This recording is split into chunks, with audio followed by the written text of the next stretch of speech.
Pai, Senhor, os irmãos que vão ver o vídeo em outro momento, sejam todos bem-vindos. Então, nós vamos dar continuidade aos estudos. Não vou dizer finalizamos aquela série do mundo dos mortos, porque acaba que essa do dia de hoje ela faz parte, né? Porque nós vamos fazer nós vamos voltar um pouquinho justamente na morte de Jesus ali, naquele momento da hora sexta para a hora nona, ou seja, de meio-dia às 3 da tarde, né? Nós falamos no estudo passado, mencionamos os 3 dias e 3 noites no seio da terra, traçamos toda a caminhada de Jesus, né? Deus o 6º dia antes da sua morte, até 3 dias antes, 2 dias antes, até o dia 14 em que ele adentrou a Jerusalém ali, e ele e os discípulos deles anteciparam a Páscoa, ou seja, nas 18 horas, depois das 18 horas, se iniciou o dia 14, sabemos disso, porque entendemos que Deus ele profetizou através do calendário religioso e não nesse calendário nosso. Então vemos Jesus então antecipando a sua Páscoa, porque ele era o cordeiro que iria ser morto, então ele não poderia, né, ele mesmo no momento da sua morte, fazer o que ele fez, a qual ele instituiu a ceia do Senhor, substituindo a Páscoa judaica. É isso que ficou sem entendimento entre o povo de Deus e entre os próprios judeus que não receberam Jesus. Então houve essa divergência, essa confusão. Os judeus não querem entender porque não aceitaram Jesus como Filho de Deus, né? E os nossos irmãos, grande maioria, também não aceitaram essa substituição da Páscoa judaica pela Páscoa, que é, na verdade, a ceia do Senhor. Essa ordenança que ele colocou para que nós hoje cumpríssemos, assim como ele fez com o povo da Antiga Aliança. E aí, para você ver que nós mostramos na Bíblia, né, fizemos todo o link na Bíblia, na palavra, mostrando tudo aquele acontecimento, todo o percurso, lindo e maravilhoso, né, porque Deus, ele, além de fazer todo o processo dele, ele nos mostrou que dia e que hora Jesus iria morrer, lá na saída do povo no Egito. Ele mostrou que no dia 14 do primeiro mês, que é a missão Abib, que é março para abril, no nosso calendário, ele mostrou então que Jesus morreria naquele dia, no dia 14, às 15 horas da tarde. Então nós mostramos, fizemos todo o trajeto no Evangelho, mostrando, né, até perguntamos no final do estudo se alguém tinha alguma dúvida. Eu creio então que ninguém ficou com alguma dúvida com essa relação. Então Deus trouxe toda a revelação, Deus da primeira semana da criação, da Páscoa judaica, criada na saída do povo do Egito, ali em Êxodo capítulo 12, e aí até a sua morte, onde ele se tornou então o Cordeiro Pascual, né, morto no nosso lugar, recebendo sobre ele todos os pecados.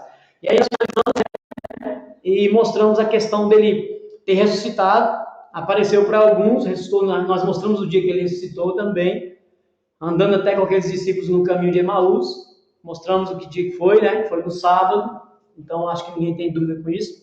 Hoje nós vamos fazer um analepse, ou seja, nós vamos fazer o que a Bíblia faz. Nós adiantamos, agora nós vamos voltar de novo para a morte dele.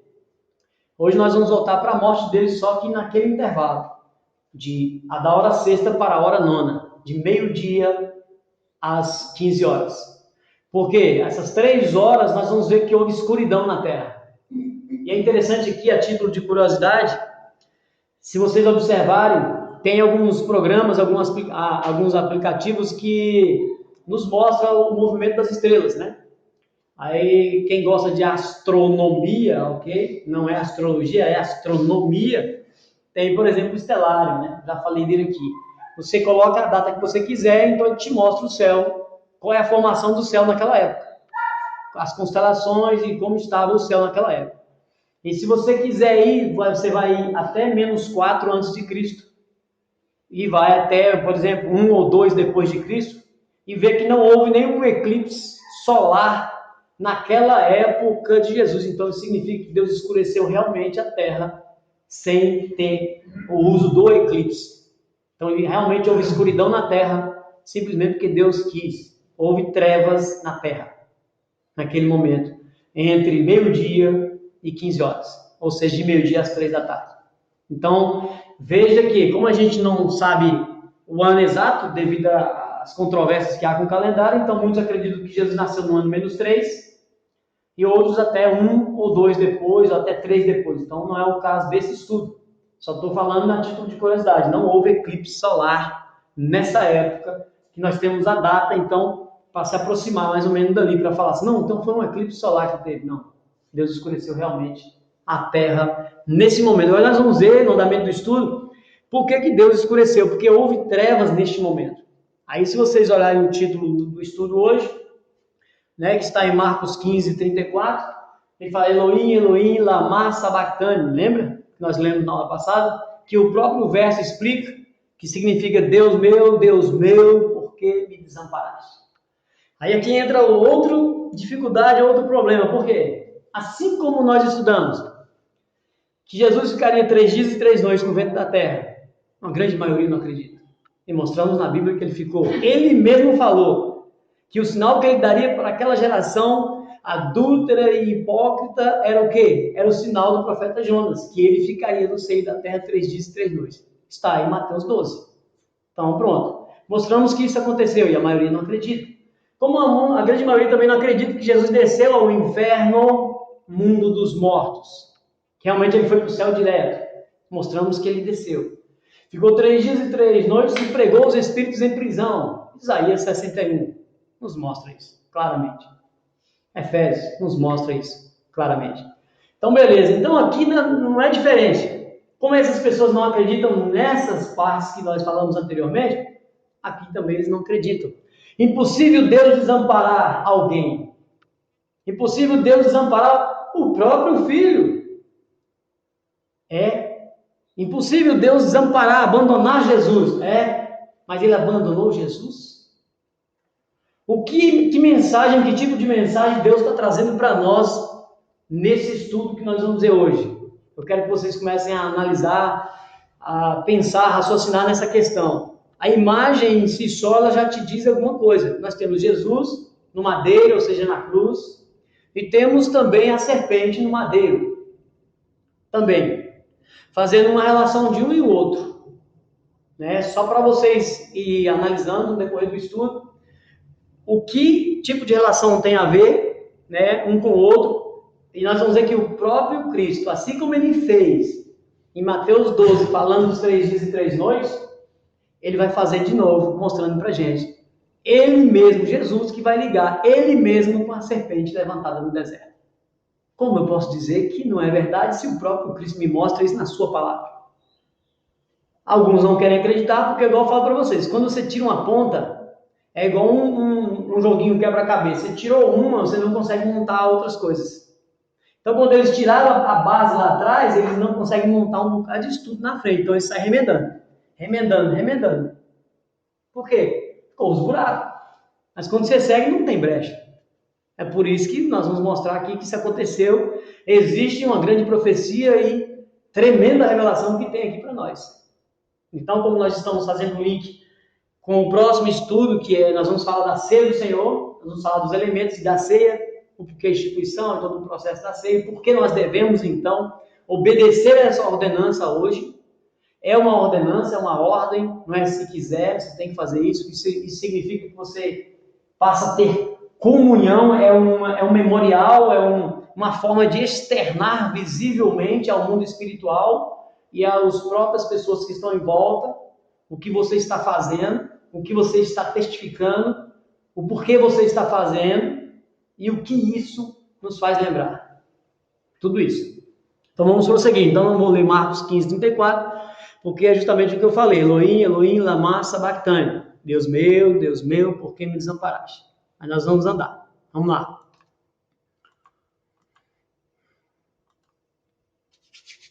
Vamos.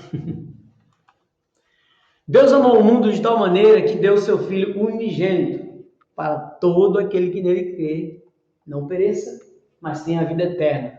Todo mundo conhece esse verso. João 3, 16. Eu sublinhei aqui, né? Deu o seu Filho unigênito. Ele entregou o seu Filho. Unigênito, eu falo sempre, quando eu falo isso, eu tenho que destacar, porque para ninguém usar palavras, né? Colocar palavras na minha boca, por exemplo. Quando eu falo unigênito, eu estou falando que ele é o único da espécie, para ficar mais fácil pedagogicamente para entender, ok? Até porque Jesus não foi criado, hein? Se vocês não sabem, Jesus não foi criado, ele foi gerado. Jesus existia no seio do Pai. já estava junto ao Pai, como anjo do Senhor. Ele então se manifesta aqui no Antigo Testamento como anjo do Senhor. Então veja que unigênito significa único. Não existe outro igual. Não existe outro igual. Então, unigênito. Aí se vocês olharem, mas também não é o primogênito.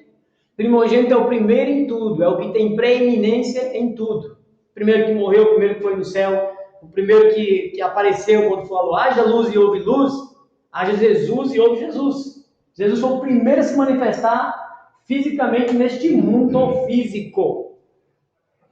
Porque ele se manifestou como anjo do Senhor neste mundo físico, por isso que ele estava com o Pai na criação. Ele era o verbo estava com Deus e o verbo era Deus. Só você ir no capítulo 1 de João. Ok? Então veja. Então ele é unigênito. Então para todo aquele que nele crê. Preste atenção nessa fala. Para todo aquele que nele crê. Mas crer somente significa eu acreditar que existe um Deus? Acreditar que existe um Deus Todo-Poderoso e simplesmente só isso? Tiago fala que até os demônios creem e estremecem. O demônio crê que Deus existe. Claro, eles saíram de lá. É lógico. Mas por eles creem, isso significa que eles obedecem? Não. Por isso que caíram. E eles não têm a chance que nós temos hoje. Eles não têm redenção. Eles não têm perdão. Nós hoje caímos todos os dias, pecamos todos os dias e clamamos ao nome do Senhor e Ele nos perdoa. Mas eles caíram e não tiveram, como se redimir. Era exemplo que Deus fez para que não ocorresse de novo. E mesmo assim ocorreu mais uma vez. Então vamos lá. Então crer significa obedecer. Como eu falei, Tiago 2,19, até os demônios creem e estremecem. Quem tem dúvida, se tiver dúvida, pode falar que eu vou lá. Tiago 2,19. Deus ele traça um plano para a humanidade desde o início. Ele já nos mostra a conclusão. Estamos aqui desde o começo falando isso. No fim, Deus do início. Mas hoje eu quero retratar essa questão deste estudo, mostrando isso no deserto. Mostrando isso na saída do povo do Egito, a qual nós já mencionamos no estudo passado. E vamos dar continuidade falando e tirando as lições, vamos dizer assim, no deserto e do deserto, ok? Aí a gente também já leu algumas vezes o versículo de 1 Coríntios 10, mas eu vou ler de 1 ao 12 hoje para poder dar um contexto, para a gente começar a pavimentar, para começar a preparar o caminho para a gente, então, chegar na revelação realmente da serpente levantada no deserto. Ok? 1 Coríntios capítulo 10, verso de 1 a 12. Então, 1 Coríntios 10, de 1 a 12.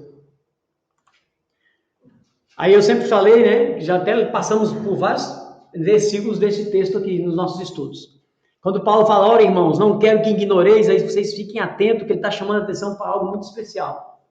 Tá? Ele está chamando a atenção para que a gente fique atento, que ele vai aqui trazer revelação. Sempre ele dá a dica. Ora, irmãos, não quero que ignoreis que os nossos pais estiveram todos debaixo da nuvem e todos passaram pelo mar. Nós estamos no Novo Testamento, ok? Paulo falando. E todos foram batizados em Moisés, na nuvem e no mar. Falamos dessa questão de passar pelo mar vermelho e sendo batizado o povo, Lembra? Lá o povo do deserto. Assim, na segunda leva, que são os filhos, vão passar sendo batizados no Jordão. O Jordão vai secar, eles vão passar, vai repetir o que aconteceu no mar vermelho. Todos comeram de um mesmo manjar espiritual, de uma comida espiritual. Presta atenção. Mas eles comeram uma comida literal. Eles comeram um maná, o pão que desceu do céu. Mas Deus trata aquela comida como uma espiritual. Ele trata como um alimento literal, que realmente supriu a necessidade do povo fisicamente, mas ele também trata como espiritual. Por isso que Paulo, entendendo isso, Paulo, doutor da lei, Paulo, doutor da lei, ele entendeu muito bem isso. Por isso que Deus o escolheu para explanar isso para a gente, para fazer essa conexão de graça e lei, de judeus e gentios. E aqui nós temos esse manjar espiritual. Paulo então está enxergando não simplesmente como um alimento físico, mas como algo espiritual, para ligar no futuro. E beberam todos de uma mesma bebida espiritual, porque bebiam da pedra espiritual que os seguia. A pedra era Cristo, a água era Cristo, o pão era Cristo, tudo era Cristo. Por isso que era espiritual. Mas Deus não se agradou da maior parte deles, pelo que foram prostrados no deserto. Ou seja, aquela geração de 20 anos para cima, todos pereceram, menos Josué e Caleb, porque murmuraram, questionaram, reclamaram, e o caso dos espias, eles trouxeram desmotivação para o povo. Então Deus fez com que essa geração todinha incrédula morresse no deserto. Essas coisas foram feitas figuras, esse texto é o que a gente lê muito aqui. Essas coisas foram nos feitas em figuras para que não cobicemos as coisas más que eles cobiçaram. Então tudo de ruim que nós vimos aqui ensinado é para nós não fazermos. Nós já vimos o resultado, morte física e espiritual. Olha como para a gente é mais fácil. Eu já falei, nós vamos pagar e vamos ser julgados com mais afinco do que eles, porque hoje nós temos tudo na mão. Então a Bíblia está falando, tudo de errado que eles fizeram, não faça não. Vocês vão morrer. Não vos façais, pois, idólatras como algum deles. Conforme está escrito, o povo assentou-se a comer e a beber e levantou-se para folgar. Ele está falando do caso, a gente já conhece, do caso do bezerro de ouro. Lá em Êxodo 32. Onde eles fizeram a festinha deles, comiam, bebiam e folgavam adorando o bezerro de ouro. É isso que Paulo está falando, resumidamente. Mas quando a gente conhece lá atrás, fica fácil. Está falando do caso do bezerro de ouro. Aí ele vem, e não nos prostituamos como alguns deles, não nos prostituamos como alguns deles. Fizeram e caíram num dia, 23 mil morreu num dia, por causa do pecado. Não tentemos a Cristo, como alguns deles também tentaram e pereceram pelas serpentes. Mas eles tentaram a Cristo? Paulo já está fazendo ligação. Eles tentaram a Deus. Só que tudo aquilo que estava acontecendo, Deus estava mostrando que todo o processo, inclusive o deserto, vocês vão ver mais à frente, é Cristo. Por isso que é como se eles tivessem tentado a Cristo.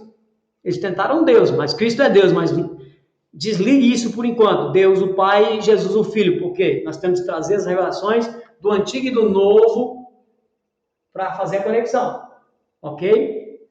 Então eles pereceram pelas serpentes. E não murmureis, como também alguns deles murmuraram e pereceram pelo destruidor. Então Deus odeia murmurador. Eu já falei que vamos fazer o estudo aqui das 10 murmurações. Aguarde. Ora, tudo isso lhes sobreveio como figuras e estão escritas para aviso nosso, para que já são chegados os fins dos dias, ou seja, o fim dos séculos. Aquele, pois, que cuide estar em pé, olhe para que não caia. Por isso nós temos que nos manter vigilantes o tempo todo. Ok? Então, por que eu estou fazendo isso? Eu estou mostrando para vocês o acontecimento com o povo do deserto que vai refletir com o que acontece hoje. Com o que aconteceu depois que eles morreram, o que aconteceu com Jesus, o que está acontecendo hoje e o que vai acontecer na vinda do Senhor Jesus. Vamos lá. Esse episódio do deserto nos leva para o foco do nosso estudo. Claro que Números 11 eu só vou dar uma pincelada. Números 21 que é realmente, aqui vai apontar, mas o foco realmente é Números 21, onde fala da serpente levantada no deserto, ok? Mas precisamos de ler agora Números 11. Números 11, de 4 a 6. Números 11, de 4 a 6. Eu vou ler do 1, para dar um contexto. O que aconteceu foi queixando-se, algumas versões murmurando. Murmurar, queixar é murmurar, é reclamar. Queixando-se o povo, era mal aos ouvidos do Senhor, porque o Senhor ouviu, e a sua ira se acendeu, e o fogo do Senhor ardeu entre eles, e consumiu os que estavam na última parte do arraial. Então, o acampamento, o pessoal caminhando, murmurando e questionando, Deus começou a lançar fogo lá atrás. Os outros estavam morrendo, todo mundo queimado. Quem estava matando? Deus estava lançando fogo. Por quê? Murmurando, queixando, incrédulos. Hoje não tem ninguém morrendo porque é incrédulo, porque murmura. Não tem morrendo fisicamente, mas nós vamos morrendo aos poucos. Aos poucos. Aos poucos. Até um dia morrer espiritualmente e se afastar de Deus. O fogo, o juízo, é aos poucos, para nós que estamos na graça. Pois temos que ser vigilantes. Aquele que está em pé, olhe para que não caia. Então veja, então o povo clamou a Moisés, Moisés orou ao Senhor e o fogo se apagou. Moisés era o mediador, ele e Arão. Pelo que chamou aquele lugar Taberá, porque o fogo do Senhor se acendera entre eles. E o vulgo que estava no meio deles, o vulgo é o povo, algumas versões traz populacho. É um povo que estava misturado com eles enquanto eles estavam no Egito. Esse povo era um povo de outras nações que aproveitaram. Quando Israel saiu, eles saíram junto. Eles não foi besta, eles saíram meio que misturados. Aí eles foram os primeiros que começaram a reclamar. E a reclamação desmotivou Israel. Olha o que Deus faz. E o vulgo que estava no meio deles veio a ter grande desejo pelo que os filhos de Israel tornaram a chorar e disseram: quem nos dará carne a comer? Lembramos-nos dos peixes que no Egito comíamos de graça, dos pepinos, dos melões, dos porros e das cebolas e dos alhos. Mas agora a nossa alma se seca. Coisa nenhuma há senão este maná diante dos nossos olhos. Preste atenção que o povo, devido à incredulidade, e alguns ainda motivou para que houvesse o desânimo, aconteceu o quê? Eles começaram a rejeitar, a negar, a desdenhar do maná. E já dando um spoiler para ficar mais fácil, quem é o maná? Já falei aqui várias vezes. O pão do céu é Jesus. Então, naquele tempo, eles rejeitavam o maná, o pão que caía do céu. Eles estavam rejeitando quem? Jesus. Eles estavam trocando Jesus pelo quê? Pelo que eles queriam no lugar do maná? As coisas do mundo. Comidas, alhos, cebolas, peixes. As coisas que eram do mundo. Deus fez uma pequena comparação. Um pão que estava vindo do céu, Deus derramou para eles ali o alimento diário, porção diária. Ou seja, o sustento não faltaria em hipótese nenhuma. Eles queriam trocar por algo que poderia perecer, faltar. Mas eles tinham naquele momento, então eles desejaram. Então eu quero que vocês já frisem aqui nessa questão. Eles começaram a rejeitar o maná. Hoje não é diferente. Hoje muitas pessoas rejeitam Jesus. Rejeitam o maná. Rejeitam o pão que desceu do céu. Estou adiantando algumas coisinhas para vocês já ir ligando, ok? Vamos lá. Vamos caminhar. Deus estava dando vários recados para o povo no deserto. E no deserto ele estava mostrando o quê? O seu filho, figura, em várias situações. Aí nós vamos ver aqui. Por exemplo, significado de Midbar no hebraico, ou Medebar, é deserto, nós vamos ver. Presta atenção. Eu não quis colocar muitos detalhes para não ficar grande. Eu vou tentar ser bem explícito, assim, quando alguém quiser aprofundar mais, eu já falei, você entra no aplicativo de hebraico e dá uma olhada que você vai ter todas as informações mais aprofundadas. Eu peguei só o cerne por cima aqui. Então, Midbar significa, no hebraico, pasto, terra inabitada, deserto. Grandes regiões desérticas, ao redor de cidades, Deserto, palavra, boca, como órgão da fala. Então, se você olhar para o hebraico, para entender o hebraico é difícil, realmente é mais difícil que o português. Porque ele tem uma palavra, vários significados. Aí é você que está lendo o contexto que encaixa a palavra. Aí é onde houve um problema para nós. Os nossos tradutores não tinham tantas palavras na época, então quando ele olhava o leque, é isso aqui, é isso aqui. Então, algumas palavras se perdeu. Aí atrapalhou, então, a conexão da profecia. Foi por isso. Então, veja, aí se você olhar para cá, nós já sabemos que quando você vai lá no original e vê que deserto é Midbar, então você já faz a conexão. Lógico que é deserto, mas ele abre uma possibilidade. Por motivo do radical, eu não quero aprofundar para não ficar muito pesado essa parte. Por motivo do radical, nós vamos ver que ele dá margem a Deus fazer um trocadilho com palavra. Vocês lembram que lá em Jeremias capítulo 1, Deus fez um trocadilho com a palavra da amendoeira? Jeremias viu uma vara de amendoeira e Deus fez o shequed com shekad, sheked com shakad. Trocou só uma palavra. Aí ele colocou amendoeira e vigilância, vigilante. Ele fez um trocadilho, porque ele queria mostrar que a amendoeira era uma vigilante, era alguém que estava de pé, mesmo nas dificuldades, no inverno intenso ela estava de pé. Assim Deus está fazendo aqui também. Deus está fazendo um trocadilho com o radical da palavra também. Deserto. O mid também é radical da palavra. E nós vamos ver aqui, ó. A mesma coisa, ó. Então, vamos lá, o deserto. Midbar significa textualmente da palavra, ou seja, o middavar. Ou seja, esse mid aqui é o radical. Então, possibilitou Deus fazer esse trocadilho com a palavra. Aí, como é que você busca isso e entende isso? Aí, realmente, se for para tratar, a gente gasta um estudo só para tratar dessa palavra. Para buscar o radical, para buscar de onde saiu o radical, a origem do radical. Aí você tem que trabalhar o hebraico antigo, não o de hoje, atual, que perdeu um pouco o cerne. Por quê? O de antigamente, que é o pictográfico, através de figuras, letras desenhadas, ela em si só já falava. Aí quando Israel saiu do cativeiro, se perdeu algumas coisas, e aí, então entrou com o hebraico moderno, se perdeu a pictografia, a grafia da letra, e se perdeu um pouco da revelação. Então, quando você se aprofunda, você vê claramente isso. Eu sei que talvez vai ficar muito superficial para vocês entenderem, mas neste momento eu quero que vocês entendam que Deus está fazendo um trocadilho com o radical da palavra, deserto com palavra. Por quê? O que Deus fez quando tirou o povo do Egito? Ele inseriu o povo aonde? No deserto. Então ele inseriu o povo na palavra. Quem é a palavra? O verbo. Quem é o verbo? Jesus. Então Deus está lapidando um povo, está moldando um povo na palavra, moldando um povo na lei, na Torá. Porque se você vê, ela dá origem à Torá, à lei, à revelação. Então é como se Deus pegasse um povo. Eu quero que esse povo seja meu povo peculiar, uma nação santa de sacerdotes, que é o que ele queria no passado. Eu vou lapidar, eu vou transformar eles, eu vou mudar eles. Eu quero que eles sejam transformados. Então o que acontece?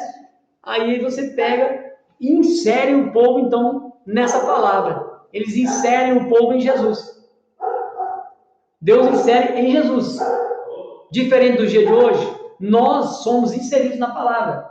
Nós olhamos João 5,39 diz: examinais as Escrituras, porque cuidais ter nela a vida eterna, e são elas que de mim testificam. Então você quer conhecer Jesus? Examina as Escrituras, porque você vai ver o testemunho de Jesus, de Gênesis a Apocalipse.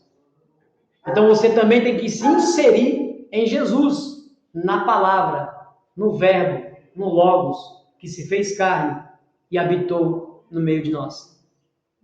Parece difícil, mas vamos caminhando, vocês vão pegar. Então vamos lá. Então eles foram inseridos na palavra, até está aqui continuando. Então podemos dizer que Deus estava inserindo o povo no deserto, ou seja, na palavra. Aí vocês vão entender, por exemplo, por isso que quando a Salmo 119, 105, que eu gosto de falar muito aqui, que a palavra é lâmpada para os meus pés e luz para o meu caminho, né? Que é a tua palavra. Ou seja, Jesus é lâmpada para os meus pés e luz para o meu caminho. Ou seja, quando vamos também em João 17, santifica na verdade. A tua palavra é a verdade. Então veja, santifica-se em Jesus, separa em Jesus. A palavra é a verdade, Jesus é a verdade. Conhecereis a verdade vos libertará. Quem é a verdade? O próprio Cristo. Você conhecendo Ele, se tornando discípulo, Ele te liberta. João 8. Então vamos lá. Aí Deuteronômio capítulo 8 vai nos mostrar, e vocês vão entender o porquê Jesus falou lá na tentação, quando foi tentado pelo diabo. Nem só de pão verá o homem. Vamos ver por que ele falou isso? Deuteronômio 8. Deuteronômio capítulo número 8. Versos, eu quero entrar no contexto. Todos os mandamentos que hoje vos ordeno, guardareis para os fazer, para que vivais e vos multipliqueis, e entreis e possuais a terra que o Senhor jurou a vossos pais. Sempre tratando o Antigo Testamento como figura, para que nós também entremos na terra, o reino prometido, nós temos também que cumprir, obedecer. Mesma coisa. E te lembrarás de todo o caminho pela qual o Senhor teu Deus te guiou pelo deserto. Eles, um deserto literal. Para nós, qual é o nosso deserto? É o nosso caminho hoje. É o nosso trabalho. É o nosso tempo de trabalho. Esse é o nosso deserto. Então, ele está nos guiando. Guiou no deserto esses 40 anos. Esses 40 anos. Lembra que nós tem 40 jubileus, 40 jubileus e 40 jubileus? Nós estamos nos últimos 40 jubileus. Para eles foram 40 anos. Nós estamos nos últimos 40 jubileus. Figurinha. Então vamos lá. Aí você olha. Para te humilhar. Deus humilha alguém, né? Humilha. Lógico. Para te tentar. Deus não tenta ninguém. Aí o copista foi infeliz. Deus não tenta ninguém e por ele... e ele também não pode ser tentado por ninguém. Tiago fala isso. Aí a gente muda a versão, vê que é provado. Olha lá. Né? Esses 40 anos para te humilhar, para te provar, para saber o que estava no teu coração, se guardarias ou não os seus mandamentos. Ou seja, Deus já sabe. Já falei para vocês se você vai guardar ou não, se eu vou guardar ou não. Mas Ele quer que você saiba. Muitas das vezes você que não está sabendo. Quando Ele te coloca para te provar, é para que você enxergue quem é Ele. É por isso que Ele te prova. Então Ele não quer te matar, mas Ele te põe em provação. Paulo fala que não há tentação nenhuma sobre-humana que ninguém possa suportar. Por quê? Porque Deus sabe do nosso limite. Por isso que toda provação que você está passando, você dá conta de vencer. Por isso Ele falou, tem de bom ânimo. Eu venci o mundo. Você também pode vencer. Eu posso vencer, você pode vencer. Que ânimo é esse? Força, garra, batalha de se manter de pé. Diante das tribulações, doenças, dificuldades, aflições. É isso que Ele nos quer. Então Ele faz isso conosco, para ver o que está no coração. Mas Ele já sabe, é nosso, nunca esqueça. Te humilhou e te deixou ter fome. Ai, Deus não deixa ninguém ter fome, deixa. Te sustentou com o maná, que tu não conheceste, nem teus pais o conheceram, para te dar a entender que o homem não viverá só de pão, mas que de tudo que sai da boca do Senhor viverá o homem. Não vou ler mais não, que é bem interessante, mas não vou ler mais não. Então veja que Jesus, quando foi tentado, lá em Mateus 4, acho que foi o texto que eu coloquei aqui mesmo, Mateus 4, quando ele foi tentado lá em Mateus 4, o diabo tentou e Jesus usou esse texto aqui para combater o diabo. Jesus conhecia a palavra, lógico, ele é a palavra, né? Então vamos lá, Mateus 4, tentação de Jesus. Mateus número 4, vamos lá. E chegando-se a ele o tentador, o diabo, disse, se tu és o filho de Deus, manda que essas pedras se tornem pão. Claro, ele estava com 40 dias sem comer e sem beber, morrendo de fome e sede. Ele estava em homem, estava com sede, com fome. Mas aí ele fala o quê? Ele, porém, respondendo, disse, está escrito, nem só de pão viverá o homem, mas de toda palavra que sai da boca de Deus. Que palavra é essa? É o próprio Cristo. Nós vivemos de Cristo. Lembra quando Moisés estava lá no monte, que ele subiu no monte, ele ficou 40 dias e 40 noites sem comer e sem beber? Deuteronômio 9... Deuteronômio 9:9. Vamos ver. É isso mesmo. Subindo ele está aqui fazendo uma recapitulação da lei para as crianças, né, de 20 anos para baixo que cresceram, se tornaram adultos e vão passar o Jordão. Então ele está recapitulando a lei porque ele vai morrer. Diz que Deus falou que ele vai morrer. Então antes dele morrer ele está recapitulando a lei. Subindo eu ao monte a receber as tábuas de pedra, as tábuas do concerto que o Senhor fizera convosco. Então fiquei no monte 40 dias e 40 noites. Pão não comi e água não bebi. Ele teve fome, ele teve sede? Não. Ele estava sendo alimentado diretamente pela própria palavra. Quem estava com ele em cima do Monte Sinai? O próprio Cristo, manifestado ali no casamento com Israel. Lembra do casamento? Quando desceu no monte para casar com o povo? Quem estava ali? O próprio Cristo. A palavra. Então ele não tinha fome, porque aquele local ali, inclusive, nós não tratamos muito do estudo da questão do tabernáculo, mas ali naquele momento o monte se tornou um tabernáculo.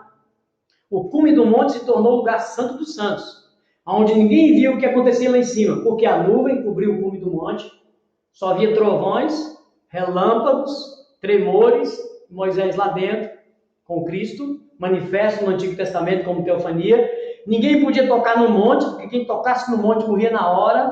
Por quê? O cume virou o santo dos santos, o monte virou o lugar santo, e o povo só podia ficar no pátio. Deus já estava dando uma figura de como seria o tabernáculo mais adiante. Preciso de pincelar isso aí, porque aproveitando os ganchos, ok? Para a gente sempre fazer a ligação dos estudos. Não vamos deixar de perder esse cerne, não.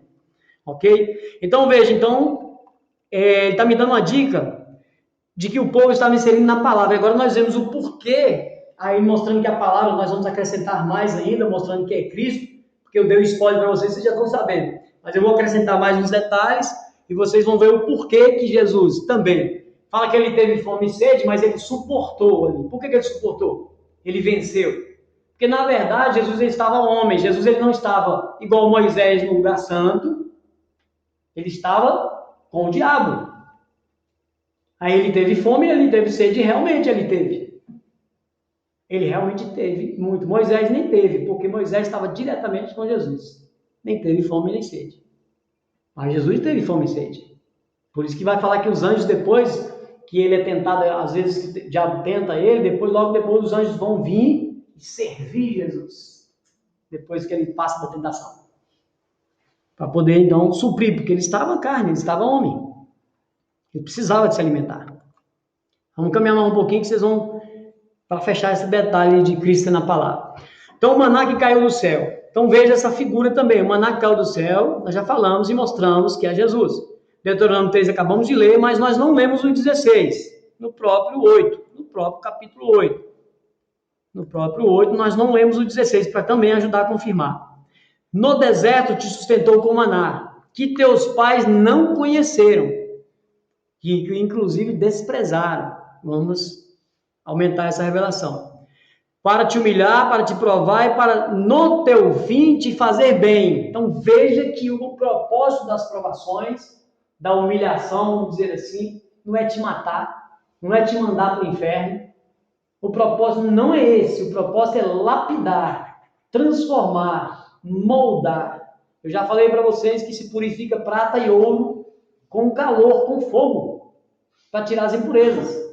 E nós somos pedras vivas e somos pérolas, somos pedras preciosas, por isso temos que estar limpos, lapidados, para ser entregue para o Pai depois dos 1000 anos, conforme 1 Coríntios capítulo 15, ele vai entregar o reino para o Pai, com os despojos, com os dízimos de Jacó, nós, pedras preciosas. Então, por isso nós temos que ser apurados. Aí alguns não vão conseguir passar? Lógico. Alguns não vão conseguir. Mas você acabou de falar, está aí atrás, que não há tentação sobre-humana que não possamos suportar. Mas quem é que vai suportar? É Deus que vai suportar por você? Ele te dá todos os recursos para você suportar. Você pensa que não. Porque às vezes o espaço da murmuração, o espaço da dúvida, o espaço do questionamento, o espaço da incredulidade te bloqueia. E você não consegue ver o agir de Deus. E perde o cerne, e começa a reclamar, a murmurar. Aí sim, Deus vai te deixar. Porque Ele queria que fosse ao contrário. Senhor, eu não consigo, eu não sei, me ajuda. Eu não dou conta, me ajuda. Eu quero, mas não consigo. Se o seu coração está falando a verdade, Deus vai estar bem assim para você o tempo todo. Mas Ele conhece o seu coração. Se é verdade ou não o que você está falando. Então veja que o fim não é esse. Tanto é que a tribulação que nós vamos ter agora nos últimos dias, vai ser a coisa mais horrível, nunca aconteceu e nem vai acontecer mais. Beleza, mas é para matar todo mundo? Não, é porque Deus já sabe que um terço vai morrer. Ele já sabe que outro terço vai morrer depois. Aí para ele, eu já falei, para ele já aconteceu. Mas ele queria matar todo mundo? Não, ele quer que todo mundo passe pela provação e que todo mundo acordasse antes da morte física e gritasse: eu acredito, eu creio em Jesus, eu aceito Jesus. Aí conta, você podia morrer se você quisesse, se quisesse te matar ou qualquer outro. Era isso que Deus queria da tua boca. Eu confesso Jesus Cristo como meu Senhor. Ele queria que diante dos acontecimentos isso ocorresse. Por isso que hoje a maioria das conversões são na cama, num leito de morte, de sofrimento, de doença, de dor, de fome, de falta de dinheiro, de falta de emprego. Por quê? É hora que ele está te provando.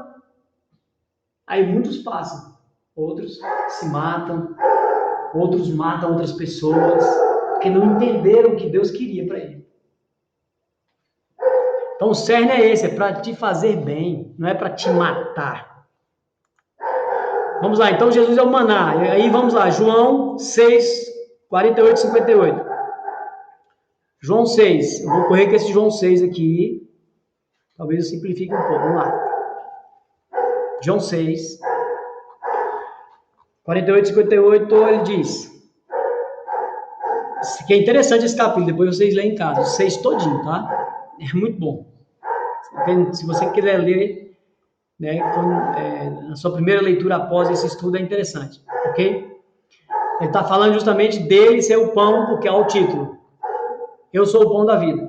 O título foi colocado, mas aqui ajudou, ok? Vamos lá. Então ele diz, eu sou o pão da vida. Aqui nós já aproveitando esse gancho, esse link aqui, pense na ceia, no estudo da ceia que nós vamos realizar, né, na próxima terça-feira. Pense, já vai ajudar. Eu sou o pão da vida. Vossos pais comeram maná no deserto e morreram. Ou seja, Jesus era o pão, lá também no deserto, mas o povo morreu. Este é o pão que desce do céu, Jesus. É como se ele estivesse falando, eu sou o pão que desce do céu, ele acabou de falar ali, ó, eu sou o pão. Este é o pão que desce do céu, para que o que dele comer não morra. Jesus. Eu sou o pão vivo que desceu do céu. Se alguém comer deste pão, viverá para sempre. E o pão que eu der é a minha carne, que eu darei para a vida, pela vida do mundo. Então você vê que ele está fazendo a mudança de lei, ó. Ele já está me dando uma dica, ó, bem antes da sua morte, bem antes da crucificação, ele já está me fazendo um link com o que ele vai fazer lá, na hora da instituição da ceia. Ele está mudando a lei, porque ele vai ser o nosso sumo sacerdote. Quando muda o sacerdote, muda a lei. Bíblico. Então veja, ele está fazendo o seguinte, eu sou o pão, mas eu sou o cordeiro. Ó, estou dando um spoiler. Eu sou o pão, mas eu sou o cordeiro da Páscoa. Ele ligou o pão com a carne dele com a carne antiga do cordeiro. Liga as três coisas. A carne do cordeiro, a carne dele e o pão. Olha o que ele está fazendo, presta atenção. Eu sou o pão vivo que desceu, porque... E o pão que eu der é a minha carne, que eu darei pela vida do mundo. Então ele vai estar prevendo a morte dele, e através da morte dele, da carne dele, o mundo será salvo. Só que ele relacionou carne com pão. Vamos lá. Né? Disputavam, pois, os judeus entre si, dizendo, como nos pode dar este a sua carne comer? Aquilo que eu falei em outro evangelho, ele explica isso melhor. Os judeus queriam apedrejar ele nesse momento, porque pensou que ele era canibal. Okay? Ia meter pedra nele, dizendo que ele era canibal. Jesus, pois, lhe disse, na verdade vos digo que, se não comerdes a carne do filho do homem, e não beberdes o seu sangue, não tereis vida em vós mesmos. Ó, ele deixou o pão de lado, ele está falando da carne e do sangue. Ele está ligando com a Páscoa dos judeus primeiro, que vai transformar na morte dele e na ressurreição. É tremendo isso aqui, tem que ser devagar. Vamos lá. Aí ele fala, quem come a minha carne e bebe o meu sangue é eterno, e eu ressuscitarei no último dia. No último dia. Porque a minha carne verdadeiramente é comida. E o meu sangue verdadeiramente é bebida. Realmente quem escutasse isso naquela época falava que ele era doido, né? Quem come a minha carne e bebe o meu sangue permanece em mim e eu nele. Passa a ter comunhão. Quando nós nos alimentamos, já falamos isso aqui uma vez, né? Quando alimentamos, o alimento se torna parte do nosso corpo. Precisamos de vitaminas, minerais e blá, blá, blá. Então, quando nós nos alimentamos, parte do alimento se torna parte do nosso corpo, nos ajudando a se manter. Então, Jesus está falando, se você me comer da minha carne e beber do meu sangue, você vai subsistir.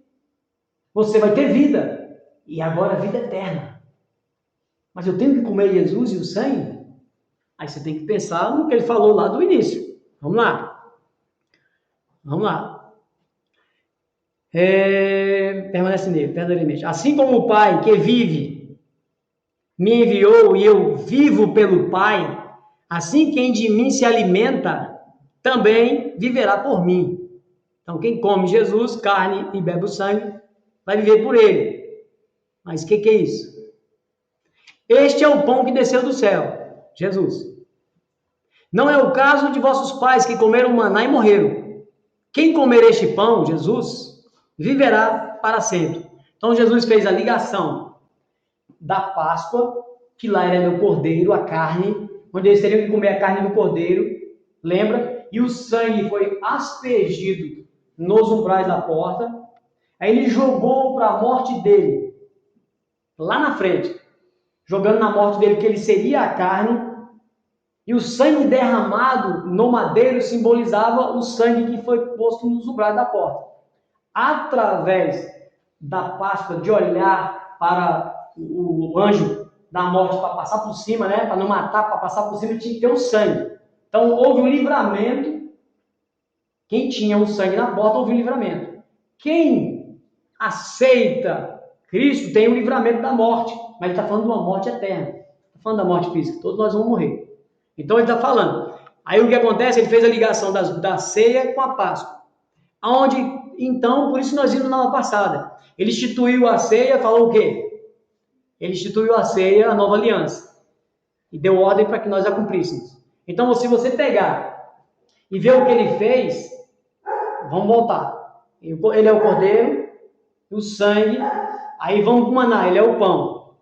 Já me deu a dica. Vou para frente, ele é o cordeiro. Ele foi morto. Se ele não institui a ceia, então nós passaríamos a matar um homem ou matar qualquer um e falar que era Jesus, representando Jesus, ou continuaríamos matando o cordeiro. Mas ele pegou e trocou. Ele agora falou aqui, que agora o pão é a minha carne. Então, na instituição da ceia, quando ele pegou o pão e partiu, e o simbolismo da ceia, na verdade, não é você chegar com um pãozinho já cortado e servir, se faz isso por higiene e por logística. Mas era assim, pegar o pão, tem algumas igrejas que faz isso, bota luva, máscara e rasgar o pão. O rasgar o pão simboliza a carne de Cristo rasgada. A morte, o sofrimento, a dor dele na cruz. Para todo mundo ficar lá assim, ó, imaginando Jesus na cruz. Era assim. Mas hoje não, vem tudo bonitinho, picadinho, tal, embrulhadinho. Logística, higiene e tal. Mas era para ser rasgado. Ok? Esse era o cerne da ceia. Rasgar o pão, partir o pão. Então, veja, quando ele trocou, então, agora a carne dele seria o pão. Por quê? Para não continuar matando nem animal e nem gente. Então, agora, no estudo que vem, nós vamos completar mais. Então, no estudo que vem, nós vamos fechar essa parte. De que ele agora é o pão. Ele é o pão. E aí nós comemos o pão, botamos ele para dentro. E quando nós comemos o pão, passamos a ter vida eterna. Por quê? Mas é só o rito de comer o pão? Não, primeiro tem que ter o coração. Eu aceitar, obedecer e cumprir o ritual no sentido de ordenança. Né? Comunhão. Passando a comer. Com meus irmãos, nós estamos comendo Cristo. Com meus irmãos, nós estamos colocando Cristo para dentro. A carne simboliza a carne, mas é o pão. Para mim não matar animal e nem matar ser humano nenhum. E o sangue? Claro que é o suco de uva. Não vai tirar sangue para beber. Então você vai lá e agora o suco de uva substitui o sangue. Quando você bebe o suco de uva, você está bebendo o sangue e comendo a carne. Ok? Ficou dúvida? Eu precisei de fazer isso para a gente já ligar um pouco para o estudo que vem, beleza? Então aqui Apocalipse 2,17 diz que aquele que comer, aquele que obedece, aquele que busca o Senhor, vai ter vida, vai comer desse maná escondido. Esse maná escondido é Cristo. Hoje ele está como se escondido, ele está no céu. Quando ele se manifestar, você vai fazer parte desse maná, literalmente. Hoje nós fazemos espiritualmente. Quando aceitamos, temos o reino dentro de nós, através do Espírito. Então já vivemos Cristo dentro da gente, através do Espírito. Por isso que somos templo. Ele já está dentro de nós. Ok? Mas essa confirmação ela é feita ao longo da nossa vida. Vamos lá. A água da rocha também. Todo mundo já sabe dessa história, né? Que é a questão da rocha. Teve até a questão de Moisés e Arão não entrar na terra porque bateram na rocha. Deus mandou falar com a rocha e eles bateram na rocha. Aí Moisés fala aqui, né? Ali justamente isso aí, que ele não entrou porque realmente ele foi rebelde. Ele confessou lá na frente. E Deus falou que ele não ia entrar nem ele nem Arão. Porque eu falei para você falar com a rocha, você bateu na rocha. Por isso que só entrou, né, Josué e Caleb daquela geração. E os de 20 anos para baixo. Nem Arão, nem Moisés. Não vou ler os textos não. Todos eles vão nos levar a esse detalhe. A não ser João 4. Vamos ver aqui. Que é o link, né? João 4, 7, 14. João 4, 7. Eu também não vou ler ele todo, não. Aqui é a história da mulher samaritana. Onde Jesus está ali, a mulher chega para tirar água e o samaritano não conversa com o judeu, ela questiona isso, né? Sendo tu judeu, por que conversa com a samaritana? Que tinha as intrigas por causa da separação, da divisão, da mistura. Aí ele fala para a mulher se ela bebesse da água que ele desse, ela jamais teria sede.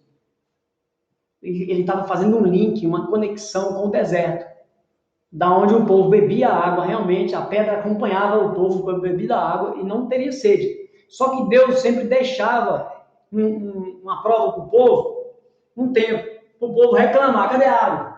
Você pode ver que ele reclama por água, tem água, ele passa um pouco, reclama por água, tem água, reclama por água, tem água. Porque Deus queria que eles esperassem. Deus sabe das nossas necessidades diárias. Deus sabe da nossa porção diária. E nós antevemos, queremos adiantado. E Deus fala: não, eu vou te dar a porção diária. Foi o que aconteceu com o maná. Quem pegasse a mais apodrecia. Só podia pegar o tanto certo. Daquele dia. No outro dia, só do dia, só do dia, só do dia. Só na sexta que pegar a porção dobrada. Para apontar para o estudo da porção dobrada que nós fizemos. Então, quem beber da água que Jesus der, jamais terá sede. Era isso que Deus, naquela época, queria que o povo entendesse. Que se vocês confiar e beber dessa água da rocha, que é Cristo, vocês nunca vão ter sede. Mas eles, pela incredulidade, não acreditavam, ficavam com sede de novo. Os pés não inchavam, o sapato não envelhecia, a roupa não envelhecia. Por que eles não criam mais coisas? Tá tudo na cara deles. Então, vamos lá. Mas não é diferente hoje não, hein? Eu sempre falo, nós estamos no pior. Mas o cerne aqui, eu não quero ler o restante dos textos, não. O cerne para realmente, depois disso que nós falamos, para chegar na serpente. Serpente levantada, né? Levantada por Moisés. Números 21. Agora nós vamos em Números 21. Números 21. Números 21 ele diz. Vamos ver se o povo falou 4A. Ver se eu diminuo um pouco aqui. Até 9. Então partiram do Monte Orpa, do caminho do Mar Vermelho, e rodearam a terra de Edom. Porém a alma do povo angustiou-se neste caminho. E o povo falou contra Deus, murmurou de novo. Falou contra Deus e contra Moisés. Por que nos fizesse subir do Egito, para que morrêssemos neste deserto? Pois aqui nem pão nem água há, e a nossa alma tem fastio deste pão tão vil. Agora complicou mais. Agora ele chamou Jesus o pão que desceu do céu de pão nojento, pão bolorento. É uma praga esse pão, isso é uma peste, nós não queremos esse pão velho. Vil. Aí veja que eles rejeitaram o pão que desceu do céu. O que aconteceu quando Jesus veio em carne? Se tornou um pão vil. Ele foi rejeitado pelos seus. Tanto é que morreu na cruz. No deserto rejeitaram o pão que desceu do céu. Cristo chamou de pão vil. Não queremos esse pão vil. Quando Jesus veio para os seus não receberam. Matou. A mesma coisa de ter chamado desse pão vil. Esse não é filho de Deus. Isso aí é um profeta, um doido, um maluco. Eles não receberam. Tanto é que mataram. Então o Senhor mandou entre o povo serpentes ardentes que morderam o povo. E morreu muito do povo, né, de Israel. Pelo que o povo veio a Moisés e disse: havemos pecado porquanto temos falado contra o Senhor e contra ti. Ora ao Senhor que tire de nós estas serpentes. Então Moisés orou pelo povo. É igualzinho os dias de hoje, né? Não muda não. A pessoa vai lá e faz o negócio dele errado, aí ele mesmo não tem coragem de chegar a Deus para pedir, né? Muitas das vezes, né? Aí vai lá: meu filho, olha que ruim aqui, porque eu fiz tal coisa. Aí ele mesmo não tem coragem de botar o joelho no chão e falar: Senhor, eu errei. Senhor, eu pequei. Senhor, eu me arrependo. A oração dele é muito mais forte do que ele pedir para o outro irmão. Claro que a gente precisa de ajuda, lógico. Mas você vê que ele talvez pede para você, para ele, para outro, mas ele mesmo não fez. O povo era assim, eles corriam. Socorro, Moisés, fala com o Senhor aí que o negócio está pegando ali atrás, é fogo, agora é serpente. E aí eu morrendo de gente doidado. Aí vem e fala, né? Pelo que o povo veio a Moisés e justamente, havemos pecado e confessado e tal. E disse o Senhor a Moisés, ao Senhor Deus fazendo, faze uma serpente ardente e ponha sobre uma haste. E será que viverá todo mordido que olhar para ela. Mas Deus está mandando fazer uma imagem de escultura, uma imagem para o povo ver e ser curado pela imagem. Vamos prestar atenção. Ele mandou fazer a serpente, colocar numa haste. Os estudiosos bíblicos de hebraico antigo dizem que é uma cruz, essa haste. Mas estava no madeiro. Se era cruz ou não, simbolizava um madeiro. E de bronze, a serpente de bronze, nós vamos entender. E fala de metal, a tradução não nos ajudou muito, né? Porque falou de metal. Então veja que quando fala para você ver, ó, Moisés fez uma serpente de metal e pô-la sobre uma haste. E era que, mordendo alguma serpente a alguém, olhava para a serpente de metal e ficava vivo. Então, o metal você perdeu o cerne. Realmente, o hebraico dá para traduzir metal. Só que o copista não tinha revelação, ele não entendeu. É bronze. A mesma coisa que aconteceu com a estátua de Daniel, lembra? Do cobre e o bronze. Porque também aqui podia o copista ter colocado cobre. Aí ele colocou metal porque ele falou o seguinte, bom, já pode ser bronze e cobre, então eu coloco metal. Mas não é bem assim. Aí atrapalhou a revelação. Se você for aqui, ó, na outra, ó, fez Moisés uma serpente de bronze e a pôs sobre uma haste, sendo alguém mordido por alguma serpente, se olhava para de bronze e sarava. Preste atenção nessa palavra, grave ela, sarava, curava. Mas era a serpente que estava fazendo isso? Era a fé, já vou adiantar, para não ficar muito difícil para vocês entenderem depois. A fé no olhar para a serpente.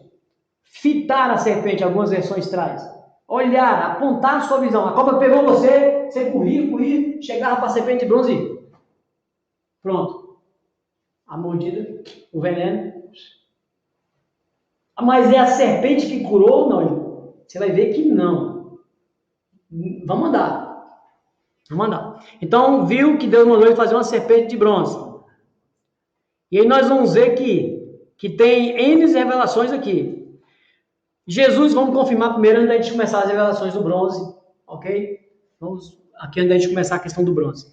Jesus vai confirmar o que aconteceu lá. E ele mesmo aqui é que é o cerne. Das pessoas que não acreditam no que nós estamos falando, aqui é o cerne. Assim como os 3 dias e 3 noites, o próprio Cristo vai nos mostrar a ligação dele sendo levantado na cruz com a serpente sendo levantada no deserto. Sou eu que estou inventando? Vamos lá. João 3, 11 e 16. João 3. 11, ele está falando com Nicodemos, ok? Não vou entrar em detalhes, ele está batendo papo com Nicodemos ali. Nicodemos é aquele doutor da lei que foi de noite ter com Jesus, porque tinha vergonha do seu povo. Ele sendo o mestre da lei judeu, não queria que o povo visse eles conversando com Jesus. Então ele foi de noite, escondidinho, a falar com Jesus. Porque ele acreditou em Jesus, mas ele não podia se expressar, né? Aí Jesus estava explicando para ele. Em verdade te digo que nós dizemos o que sabemos e testificamos o que temos visto. Contudo, não aceitais o nosso testemunho. Veja que ele era um judeu, Nicodemos, doutor da lei. Veja que Jesus introduziu na mente do judeu, do doutor da lei, que inclusive os doutores da lei, os fariseus, iriam matar Jesus. Eles queriam levar Jesus para Herodes, para Pilatos e depois a crucificação.